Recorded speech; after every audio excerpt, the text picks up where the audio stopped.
Nah, pagi hari ini kita akan buka firman Tuhan Galatia 6 ayat 9 sampai 10. Demikian bunyi firman Tuhan.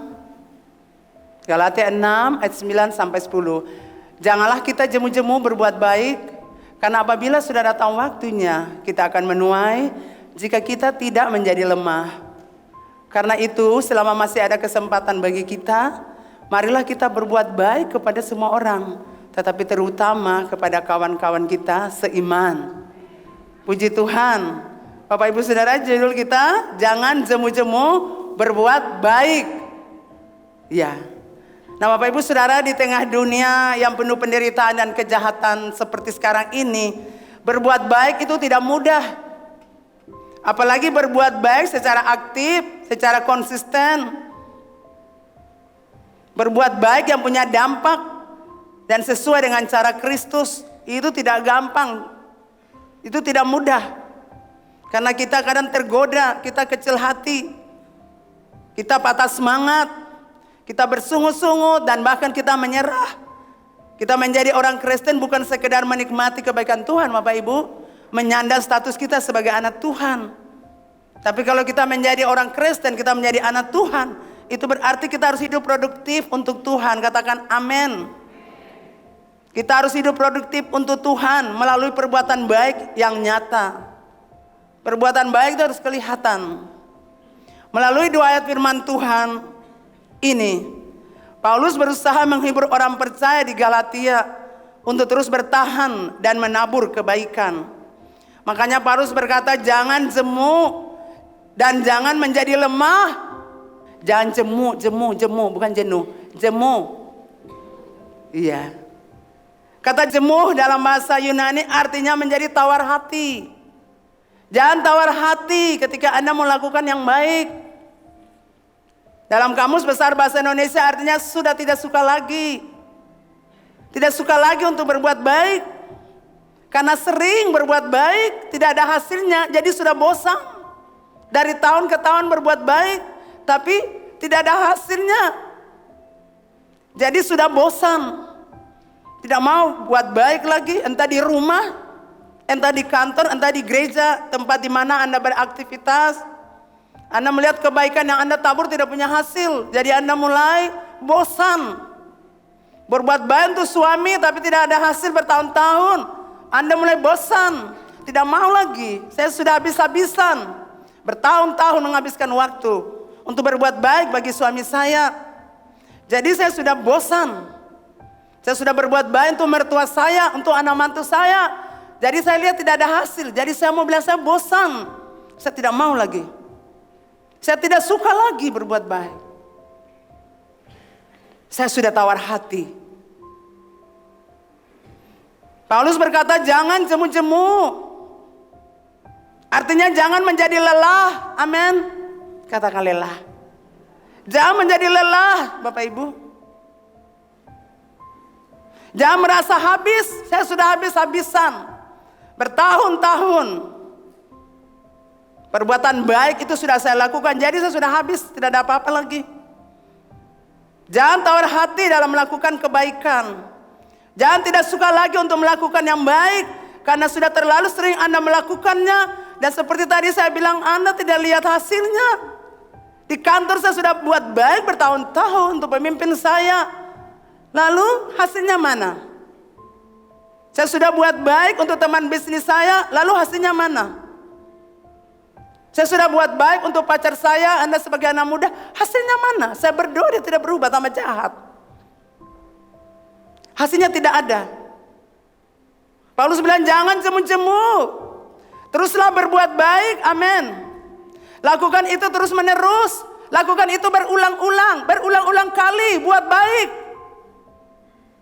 Kalau kamu lemah, kalau kamu menyerah, kalau kamu putus asa, kalau kamu berhenti untuk melakukannya, maka kamu pasti tidak akan menuai hasilnya. Makanya bilang lakukan itu. Kamu akan menuai kalau kamu tidak lemah.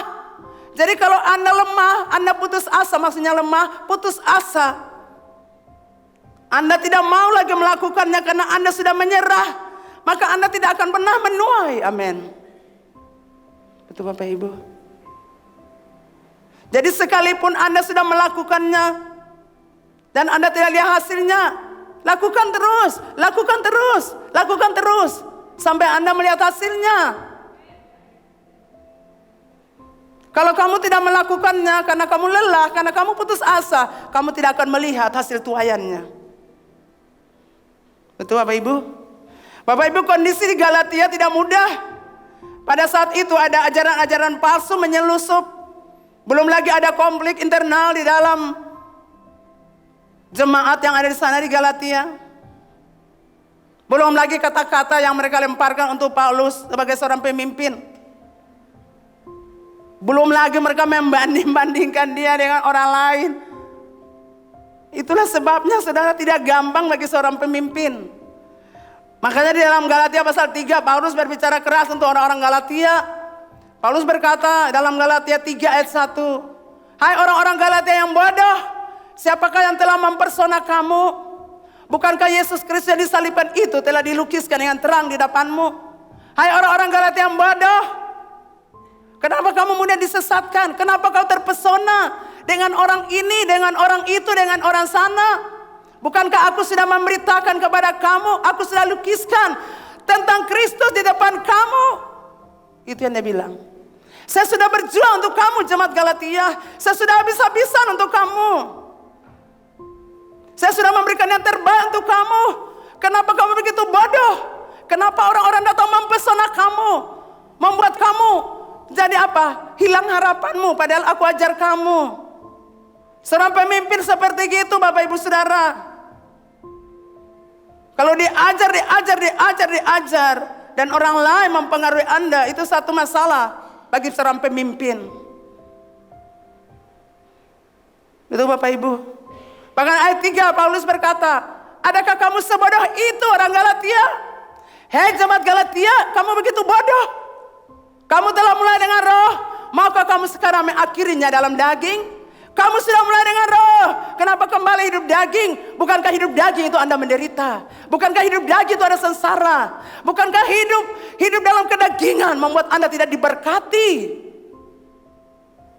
Kamu begitu bodoh. Tapi ini Paulus mau bilang, hai jemaat hidup aman, kenapa kamu begitu bodoh? Kenapa? Apa yang mempesona kamu? Siapa yang mempesona kamu? Sehingga kamu begitu bodoh, kamu lupa pengajaran-pengajaran yang disampaikan oleh gembalamu. Seperti itu saudara. Di tengah situasi yang demikian sulit, kondisi yang sulit seperti itu, ini godaan datang untuk seorang pemimpin. Dan tidak mudah bagi seorang Paulus. Pasti dia menyerah saudara, pasti dia tidak kuat saudara. Nah, kalau Paulus itu jadi kita, untuk apa aku terus menerus berbuat baik? Jika aku diperlakukan seperti gini, aku ajar kamu, aku doakan kamu. Kamu lihat mujizat sana, kamu lihat mujizat ini, tapi kamu terpesona dengan orang lain. Kamu terkagum-kagum dengan orang lain. Kami mau muji-muji orang lain. Untuk apa saya bekerja keras buat kamu? Saya didik kamu, saya ajarkan kamu, saya doakan kamu. Saya berdoa mujizat terjadi untuk kamu. Lalu untuk apa semua itu? Betul Bapak Ibu? Untuk apa aku terus berbuat baik untuk kamu? Paulus bilang secara manusia dia sudah habis akal saudara untuk mendidik jemaat ini. Tapi tadi dia kasih tahu mereka, jangan jemu-jemu. Jangan jemu-jemu berbuat baik.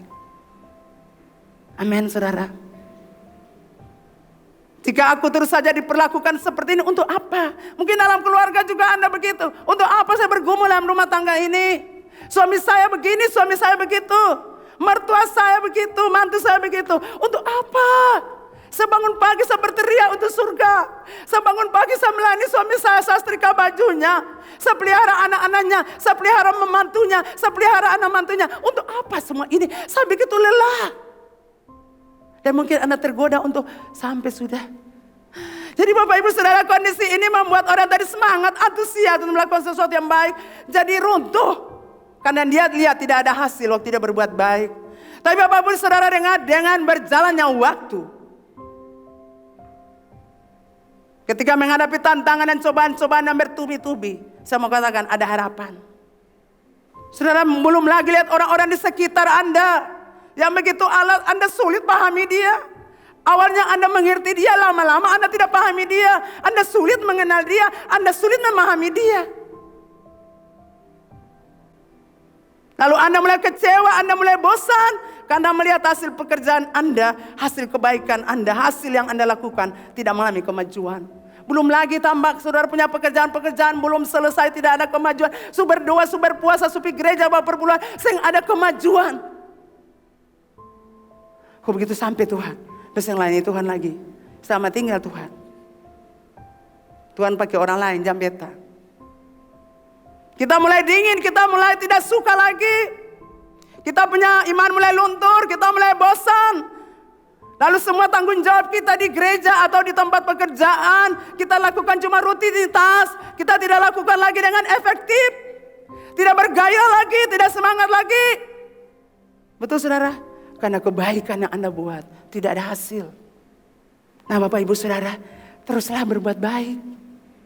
Jangan menyerah. Walaupun perbuatan baik Anda terlalu kecil atau dianggap remeh. Jangan berkecil hati. Bila orang tidak menghargai kebaikan Anda. Amin. Jangan berkecil hati kalau orang tidak menghargai kebaikan Anda untuk dia. Seseorang berkata, saya mengirim WA untuk teman saya. Dengan tujuan untuk kuatkan dia. Saya kirim WA untuk kuatkan dia. Saya kirim WA untuk hibur dia. Supaya dia berdiri kuat di tengah pergumulannya. Tetapi yang mengherankan bagi saya, dia justru balas WA saya dengan kemarahan. Mungkin Anda seperti gitu. Anda lihat orang persoalan, Anda kirim WA. Saya kuat maju, tetap tenang, pasti Tuhan tolong. Tapi yang dibalas oleh orang itu, temannya itu, dia balas dengan kemarahan. Orang itu berkata, saya langsung terluka. Saya terluka sekali karena saya punya hati murni untuk melayani dia, untuk menolong dia, berbuat baik untuk dia. Dengan jalan saya kuatkan dia, saya hibur dia, saya kasih firman Allah buat dia.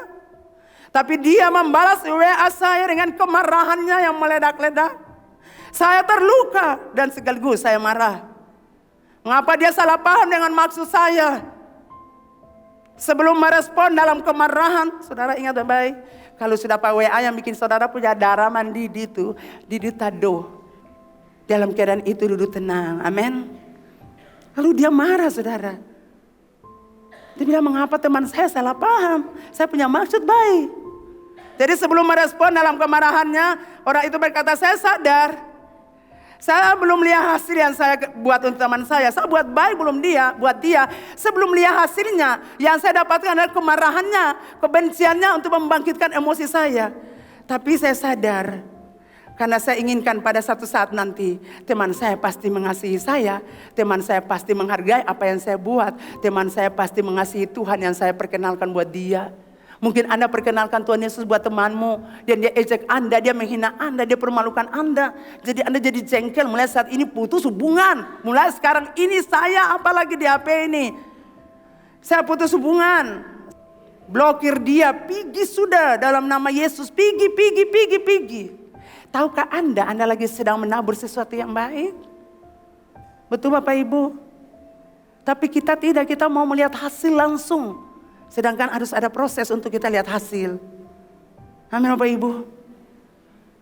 Jadi dia tahu perbuatan baik saya pasti tidak akan dilupakan.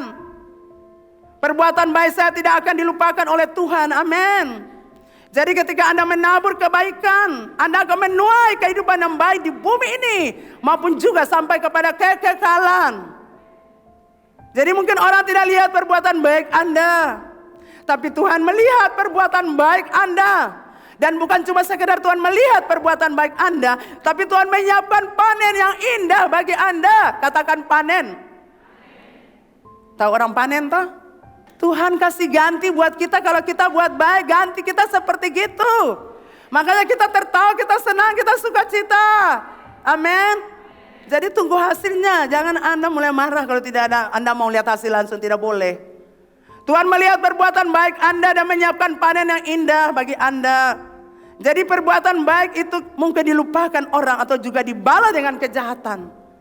Tapi saudara, Tuhan lihat itu dan Tuhan siapkan yang terbaik. Amin.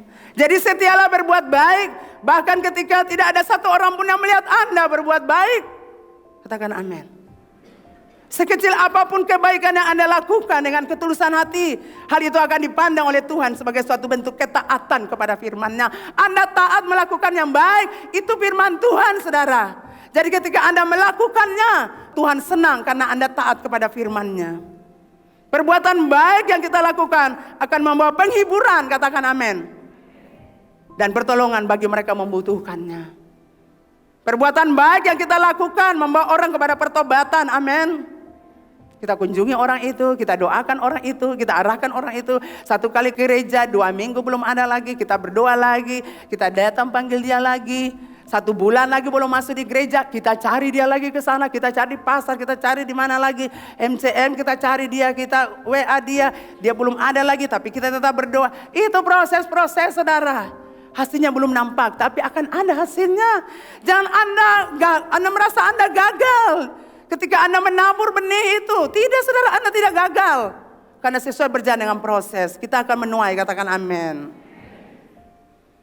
Perbuatan baik yang kita lakukan akan membawa pemulihan bagi keluarga, amin. Pemulihan bagi rumah tangga, bagi komunitas, bahkan bangsa. Jadi teruslah berbuat baik untuk suami Anda. Walaupun belum lihat suami berubah, teruslah berbuat baik. Teruslah mendoakannya, amin. Teruslah melayani dia dengan baik. Seorang ibu bilang, saya kalau duduk dengan suami saya pegang kepalanya, suami saya tidak tahu, saya ada bahasa roh buat dia. Nah, itu contoh yang baik, amin. Daripada saudara berkhotbah kan laki-laki tutup telinga. Betul ibu-ibu?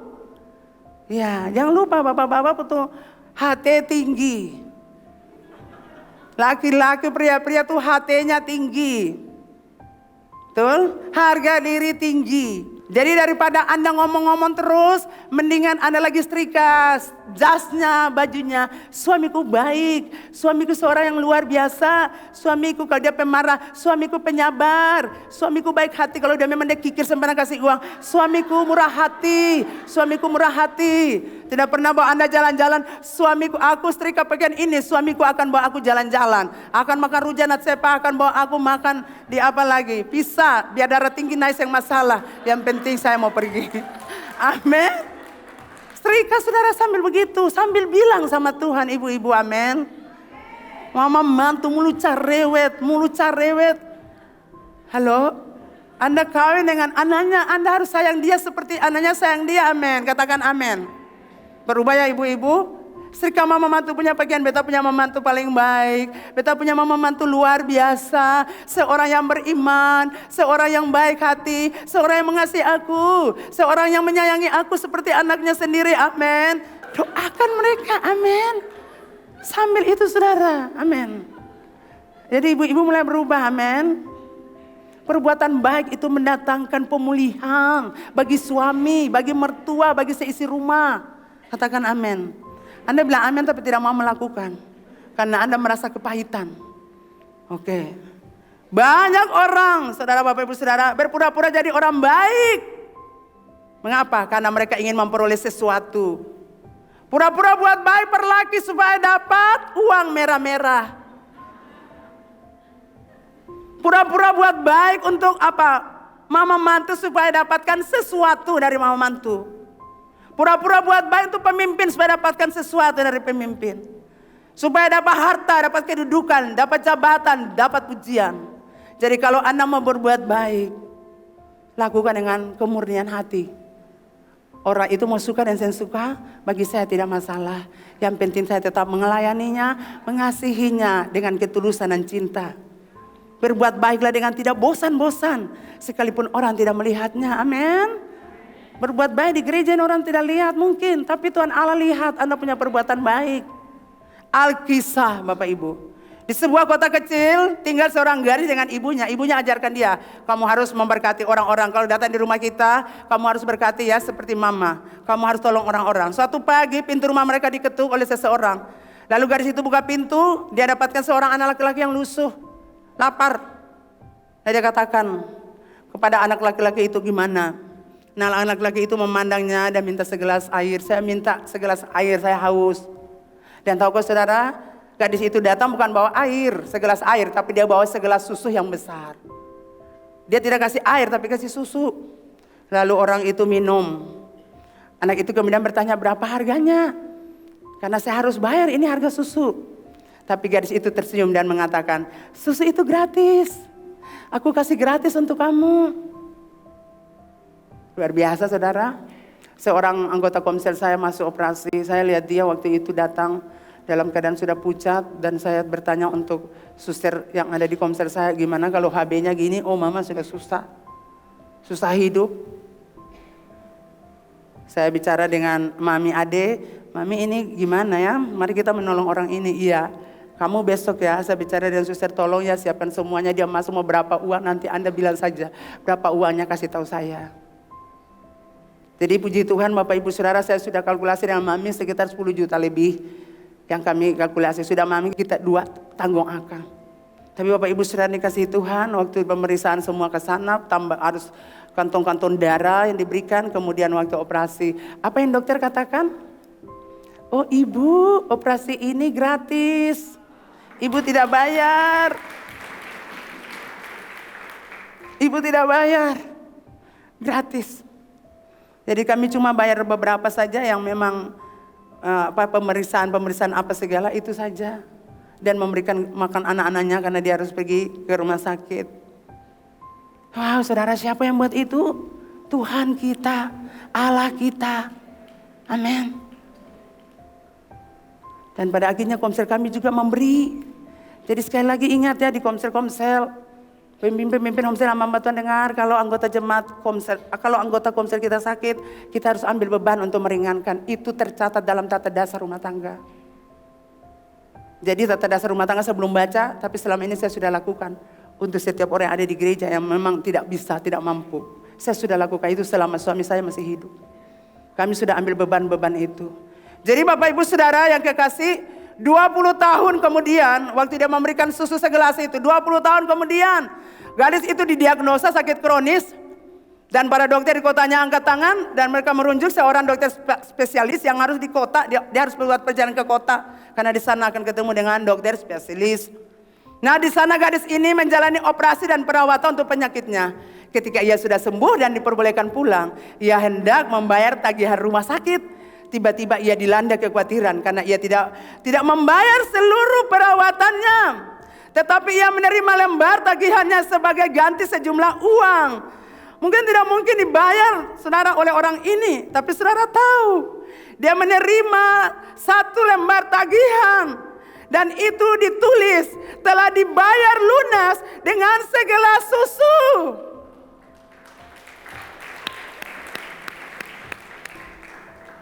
Dua 20 tahun kemudian, ketika dia mengalami kondisi yang sakit seperti tadi, dia sudah pikir bayar dengan apa. Tapi yang dapatkan adalah telah dibayar lunas dengan segelas susu. Buat baik saudara. Orang tidak lihat kan gadis itu waktu kasih segelas susu. Tapi Bapa di surga lihat. Buat baik saudara, buat baik. Karena itu akan selalu dikenang. Teruslah berbuat baik. Jadi orang murah hati. Jadi orang yang suka memberi. Amin. Karena kebaikan-kebaikan itu akan dibayar. Kita akan mengalami panen. Katakan panen. Ini cuma segelas susu, harganya berapa saudara? Tapi biaya operasi. Wow, saudara bisa bayangkan, itu yang Tuhan siapkan kalau Anda berbuat baik. Amin.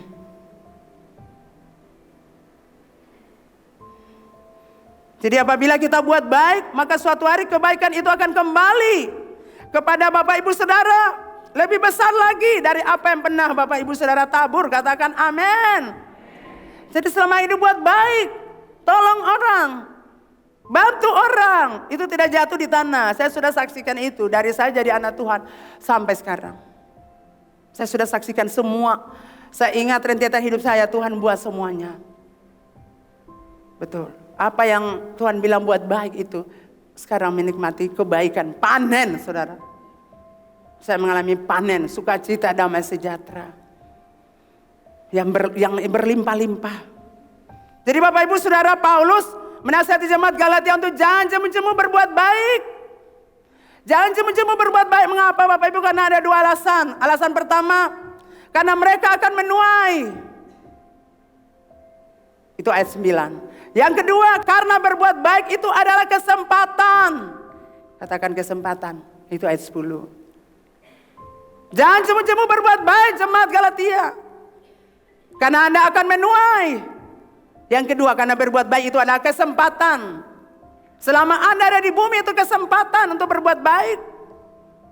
Nah, kita lihat yang pertama, karena mereka akan menuai, ayat 19. Jangan kita jemu-jemu berbuat baik, karena apabila sudah datang waktu kita akan menuai. Amin. Jadi proses menabur dan menuai selalu melibatkan waktu. Katakan waktu. Kelihatannya tidak hasilkan apa-apa, bukan? Seperti tadi saya bilang. Bahkan sudah ada progres. Kita lihat sudah ada kemajuan. Tapi langsung tidak langsung berbuah. Betul Bapak Ibu? Kita lihat tanaman ini mengalami kemajuan. Tapi tidak langsung berbuah. Tidak langsung menghasilkan buah. Kita harus tunggu lagi Bapak Ibu. Tetapi pada akhirnya akan memberikan buah. Amin. Jadi jangan jemu-jemu, jangan bosan untuk berbuat baik. Karena waktunya akan datang, Anda akan menuai. Amin. Anda sudah lihat kemajuan. Tapi kok belum buah lagi? Suami saya sudah bagus lah, saya merokok lagi. Tapi bangun pagi susah, berdoa susah. Tapi paling tidak sudah ada kemajuan. Amin. Nanti kan dia menghasilkan buah. Betul Bapak Ibu? Istri saya mungkin begini. Tetapi paling tidak kita lihat ada kemajuan. Betul Bapak Ibu? Istri Anda mulai berdoa. Istri Anda mulai sabar dengan Anda. Itu kan kemajuan. Betul? Kita lihat itu progres terjadi. Kemajuan terjadi. Walaupun belum menghasilkan buah. Tapi paling tidak sudah terjadi kemajuan. Tadi memaki bersumpah. Sekarang tidak lagi. Tadi pukul bini, apalagi maki bini. Sekarang kita lihat terjadi kemajuan. Mungkin maki tapi satu hari cuma 1 kali memaki. Selama ini kan 1 hari 300 memaki. 300 kali. Contoh saja Bapak Ibu. Ya, yang duduk-duduk dengan istri samping bisa tersenyum. Lihat istrinya. Bilang Alis berubah. Walaupun belum hasilkan buah. Amin. Kore suami, Pak Ales sudah berubah. Walaupun masih minum sopi sekali-sekali. Walaupun masih judi sekali-sekali. Walaupun bohong beta sekali-sekali. Satu saat Anda lihat suami Anda itu berubah. Dia menghasilkan sesuatu yang baik. Amin. Yang tadinya tidak mau jalan-jalan dengan Anda, sekarang dia jalan-jalan dengan Anda. Amin. Itu kan perubahan. Walaupun cuma jalan-jalan tidak kasih keluar beli rujak, tapi paling tidak sudah jalan-jalan dong. Amin. Jangan mau jalan-jalan bawa beta rujak, beli beta pakaian, itu terlalu, itu belum berbuah, Saudara. Itu belum berbuah. Betul, perubahan memang ada, tetapi belum sampai situ. Amin. Jadi kalau dia tidak pernah beli Anda baju, ya tunggu ada waktu dia beli Anda baju. Mungkin dia cuma kasih terambulan 1 potong, tidak mengapa. Amin. Tidak mengapa Bapak Ibu. Atau dia kasih cuma 1.000 rupiah, tidak apa, itu ongkos parkir. Amin. Anda terlalu mau ambil semuanya. Anda mau langsung panen, tidak bisa. Anda mengharapkan suami istri saya harus begini. Apa? Membantu saya harus begini, saya harus begini, saya harus begini. Membantu itu harus begini. Jangan Saudara, doakan beliau. Amin. Nah, kamu sudah tinggal di rumahnya, rumah sudah ada. Semua sudah ada. Mantu-mantu mana yang angkat tangan yang ada tinggal yang mertua. Anda tuh perlu bertobat. Amin. Anda tinggal di rumah. Semua sudah tersedia. Anda tidak cari rumah kontrakan. Anda tidak cari tanah. Anda tidak cari rumah kos-kosan. Anda tiap bulan tidak kasih keluar uang. Tapi mertua Anda kasih keluar. Amin. Saya sudah lewati proses itu Saudara. Jadi saya ajar Saudara. Amin. Jadi kalau udah mengeluh dia mama mantu lapor beta. Beta kalau dari rumah. Keluar. Sudah enak dia mantu punya rumah macam-macam lagi. Halo, seperti diberkati. Iya, kita tepuk tangan dulu buat Tuhan Yesus. Puji Tuhan, saya percaya kita diberkati. Yang kedua, karena berbuat baik itu adalah kesempatan, ayat 10. Ya, selama masih ada kesempatan bagi kita, mari kita buat baik pada semua orang. Jangan lupa, tetapi terutama kepada kawan-kawan kita seiman. Bapak Ibu, kalau diberikan kesempatan untuk melakukan yang baik, untuk bantu orang yang berkekurangan, orang yang punya Anda bantu, lakukan akang. Amin. Kesempatan untuk melayani Tuhan di gereja, lakukan dengan baik. Kesempatan injili orang, membawa orang ke gereja, lakukanlah itu, amin. Itu kesempatan. Kesempatan untuk melayani Tuhan sebagai tim praise and worship, sebagai tim asyir pendoa syafaat perebut kota, lakukan dengan sukacita dan motivasi benar. Itu kesempatan. Kalau Bapak Ibu menyanyi di gereja, angkat tangan, bersorak, menari. Anda belum lumpuh toh? Halo? Nanti saat Anda sudah berbaring, mama betul ingin pergi gereja, betul ingin angkat tangan. Lah kenapa dulu sih angkat tangan? Sekarang Anda angkat tangan, menyanyi, memuji Tuhan. Anda tidak dapatkan di rumah Anda. Sekarang menari bagi Tuhan, amin. Menari. Seseorang menari, dia bilang dia lupa bahwa gordennya terbuka, orang-orang lewat lihat dia lagi menari. Aduh, malu lah orang-orang lewat lihat. Menarilah sampai tetangga bilang ini orang tidak waras. Terus menari, amin. Nyanyilah dan menarilah, segala puji syukur. Itu angkat tangan, kita bersorak dengan Tuhan, amin. Tetangga bilang mau di rumah sakit jiwa atau memang keluar ini obat habis. Lakukan saudara. Saudara, tadi saya ingat lagi, aduh Tuhan terima kasih. Dulu saya ron-ron kota ini berdoa syafaat dari awal masih muda sampai sudah ada gereja, sampai sudah tahu dan di sini banyak jalan kiri kanan berdoa dalam kota, luar kota. Yang terakhir saya ingat kita jalan di sini jam 3 itu kalau naik Ibu Dina punya lorong batu gantung itu kan tangganya tinggi, kadang-kadang saya sudah mau habis napas saudara. Betul saudara, naik dari lorong Ibu Dina punya lorong naik ke atas. Itu tinggi saudara, sangat tinggi, jam 3 kita lewati situ. Turun pokoknya rival punya rumah, turun. Habis itu turun di Waini itu situ atau naik dari Waini itu naik perjalanan panjang. Lakukan itu saudara. Kemudian pergi lagi ke jalan Urumesen, kemudian di Jenong punya rumah sana tuh bere-bere, kemudian kayu 3, kayu putih saudara tahu, kayu putih, kayu 3 turun begini nih, napas mau habis di situ saudara. Baru airnya sedang ada, jadi ketemu berjalan sedang ada air. Habis itu sampai di Yabok, air kaki setan naik lagi ke atas. Naik itu habis napas di Bapak itu. Lendi dong rumah tuh naik. Sampai di Moleng, turun lagi belakang Soya, Lapangan Merdeka, balik ke gereja. Itu perjalanan saya pikir paling panjang. Jadi saya bilang Tuhan terima kasih, kalau sekarang saya jalan seperti itu tidak bisa. Jadi saya bersyukur kesempatan itu saya sudah lakukan. Sekarang kalau berjalan pakai mobil. Jadi kalau Anda anak muda, Anda mau bergerak sekarang, berikan kesempatan. Saya mau melayani Tuhan, amin. Saya mau berdoa, saya mau berjalan kaki saya sehat. Kalau suatu saat Anda sudah tidak bisa berjalan lagi, kan Anda sudah pernah buat hal baik. Amin. Iya, lakukan itu. Jadi saya senang saudara, karena semua sudah saya lewati. Kesempatan saya sering bilang untuk Ibu Dina bikin apa saya kerja lakukan. Karena ada waktu, kita tidak kembali ke masa ini lagi. Kan kita terus ke sana. Momen ini akan berlaku tapi sudah berbeda. Amin. Jadi setiap kesempatan Anda libatkan diri. Amin. Untuk melakukan yang baik. Anda sponsor dana, Anda memberi mobil Anda memberi kekayaan Anda, harta Anda. Untuk semua yang ada di gereja ini menyangkut pelayanan. Amin. Bawa mobil antar orang susah amat. Betul? Susah amat. Aduh, itu sudah lapar mau bawa orang ini gratis lagi. Kita harus dapat upah panen sesuai dengan yang kita kerjakan. Katakan amin. Kalau Anda suka bawa orang yang mobil gratis, terima lagi mobil yang baru.